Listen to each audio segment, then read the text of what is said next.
Tout d'abord, il est important de savoir que lorsqu'on parle des réseaux sociaux et des plateformes de Facebook aujourd'hui, qui sont Facebook, WhatsApp, Instagram, ce sont des outils importants de développement économique et ce sont des outils importants aussi d'engagement social.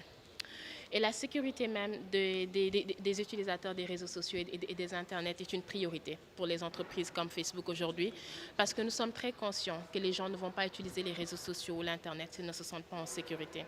C'est pour ça que nous voulons avoir une stratégie qui est holistique lorsqu'on parle de la sécurité en ligne et de la sécurité sur les réseaux sociaux.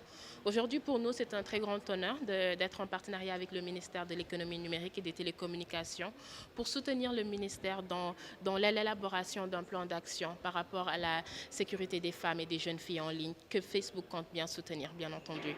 Mais à part cela, nous, au sein de Facebook, nous avons mis en place des politiques qui sont très solides par rapport à la sécurité en ligne pour permettre aux femmes aujourd'hui d'avoir des moyens de signaler des contenus à Facebook, pour aussi permettre aussi aux femmes aujourd'hui d'avoir des moyens techniques et technologiques d'avoir accès à Facebook lorsqu'elles encourent des problèmes sécuritaires sur la plateforme.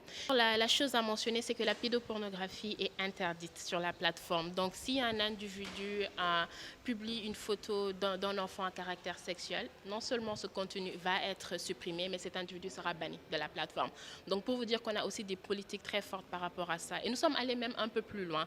Nous avons créé aujourd'hui ce qu'on appelle une base de données qui regroupe des empreintes digitaux, des photos qui sont utilisées des enfants.